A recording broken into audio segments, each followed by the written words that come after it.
I thought I'd take a break from playing Skyrim to show you and give you a talk about what happened, what I thought of the Formula 1 2011 season, because I know that's one of the reasons why a significant proportion of my viewers and subscribers watch my videos. So, I thought I'd give you my fair share.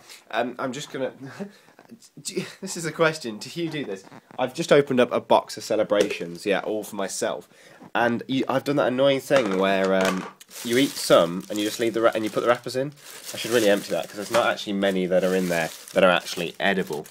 Look, oh, do you want a Mars? A Mars? Yeah, no, I might have that in a minute.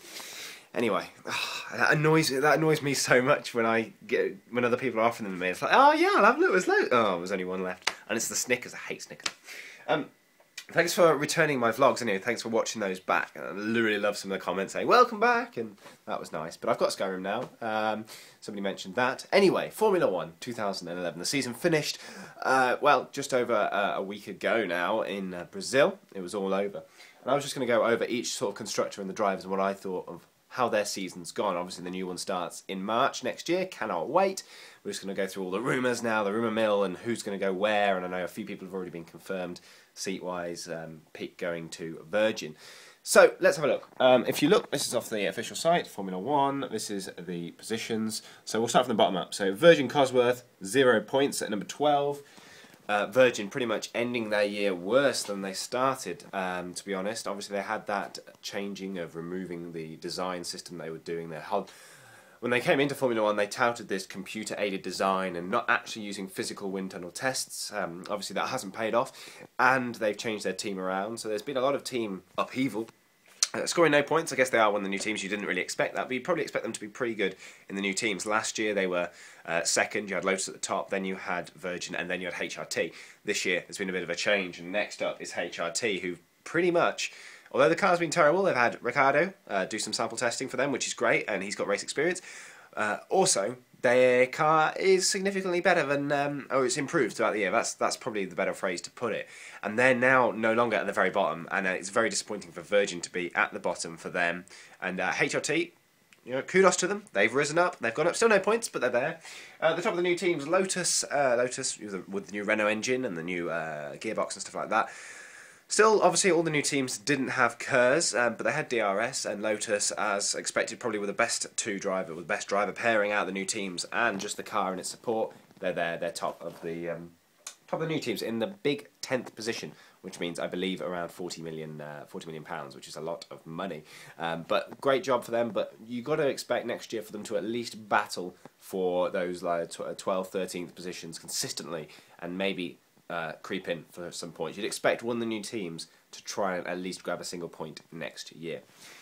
Moving up, we've got next Williams Cosworth storing 5 points out of the whole season. Very, very bad season for Williams. Actually, I think it's their worst to date. Rubens Barrichello and Maldonado. Pretty much the car just seems an absolute beast in terms of not a good beast, but a bad beast, a beast you want to get rid of. Just this big, heavy, no grip. It's just a really bad car. And they've also had changes. They're changing their engineering team. And next year they're going to try better. Barrichello, as of yet, hasn't been confirmed in the seat, if he's going to stay or not. Maldonado has been confirmed, so he'll be there next year. Next one, Toro Rosso, Ferrari, with 41 points, narrowly losing to Sauber by 3 points. Toro Rosso actually had a bit of a poor start to the year, but then grew, and about 4 or 5 races ago, they had consistent speed. I believe they were fast at Monza. And the car, obviously, it's not a copy of the Red Bull like it used to be. It is a separate team now. I always weird about Toro Rosso because you've got Buemi and Alguersuari in there, and they're great drivers, but you've got Ricardo and you've got also another few sort of young drivers trying to get in. And I don't know whether both of those are going to be lasting a whole season again. The car seems to be okay, but once again, just a midfield team. Sauber, on the other hand, 44 points on 7th position. I'm not too sure what to do with Sauber. Kobayashi, Perez. Perez had a first good season, although he had that crash in Monaco. Do you remember that? And that knocked him out. He admitted for the next few races he just wasn't feeling right. So there's a bit of an excuse there. Kobayashi, we've seen the same great overtaking we've enjoyed. But what you'd expect from Sauber, nothing great. Although remember the first race of the season, Australia, when they only one stopped each and they finished something like 6th or 7th? Great, and then they got disqualified because the rear wing had not been, or was it too big, or it was just like a couple of millimetres off. Big disappointment from them. Hopefully they'll start next year.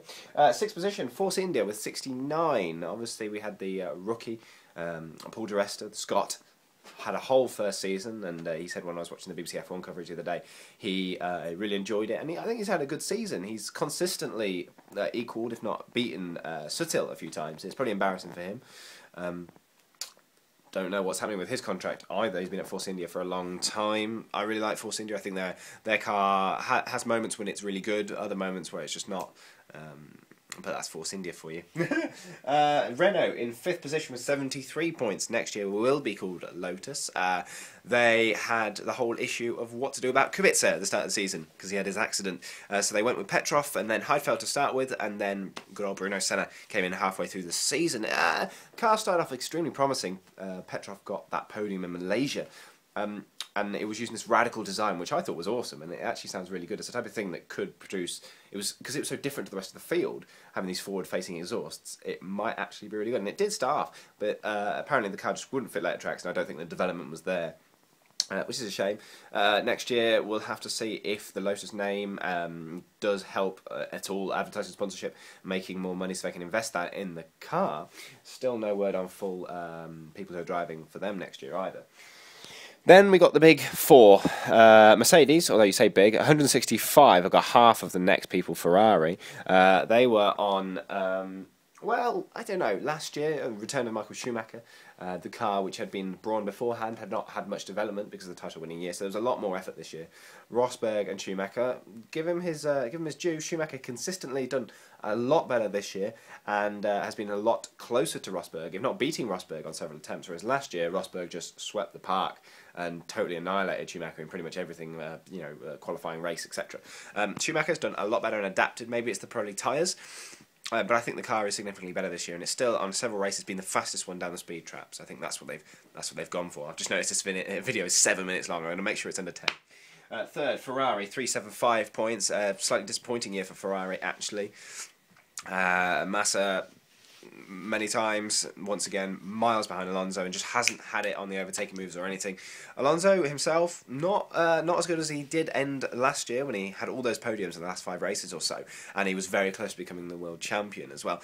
They've basically, the Ferrari car, the car hasn't been there. Apart from his win at Silverstone, which came out of the blue for many people, there was obviously that throttle on and off throttle debate at the time, whether that changed it. But Ferrari are looking forward to a better 2012. And here we go, number 2. Vodafone, McLaren, Mercedes. McLaren, they finished with 497 points. And Jenson Button for the first time, well actually Hamilton for the first time, his teammate actually beat him in an F1 season. And Jenson Button did it quite confidently as well. He had in some ways he said it was better than his actual championship winning year, 2009, and I would probably agree. I watched for some reason the old 2009 Brazilian Grand Prix the other day. Don't know why. It was available. But yeah, Jenson's had a great race, a great season, and he clinched second in the Drivers' Championship, so that was good for him. Hamilton, terrible season actually, his worst to date. And when you saw last year in 2010, there was the crash in Japan and then Singapore, and there was just inconsistencies, and it spread over into this year. And apart from a couple of good races, he's admitted he's wiped the slate next year. So we'll see the better racing of Hamilton next year, I'm sure. And here we go, Red Bull Renault, number 1 with 650 points, leading the top of the table, 2nd year in a row now, and successive wins not only for Red Bull but also for Sebastian Vettel. Mark Webber, nowhere to be seen. Last year he pushed Vettel and there was a very good competitive drive between both of those. Unfortunately not this year, and Vettel has just, well, he's beaten everybody, hasn't he? He's had a phenomenal season. It's not just the car. The car is good, but when you look at both with the same car, how Webber hasn't been able to convert all those to race wins, you have to say Vettel is a class act. And it's all going to be next year. Slight rule changes, but nothing major. Who's going to be leading out the blocks when we first start the season in March 2012 in Australia? Who do you think is going to be the big one? I think every year you think it's going to be more competitive. Maybe it is, maybe not. But with Red Bull so well over the past couple of years, I would probably say they're going to be good up again. We may see Ferrari and Mercedes upping their game a bit. I don't know. Hopefully it would, because this year, although it's been I've really enjoyed it. Kurz DRS made it more exciting. With Vettel leading in front, it hasn't been as much competitive at the front and the leader table. but oh well. Loved it. What did you think of the F1 2011 season? Did you watch all of it, or have you just dipped in, or is this your first bit into Formula 1? And while we're talking about it, did you enjoy my race commentaries as well? And I will be continuing those next year, don't worry about it.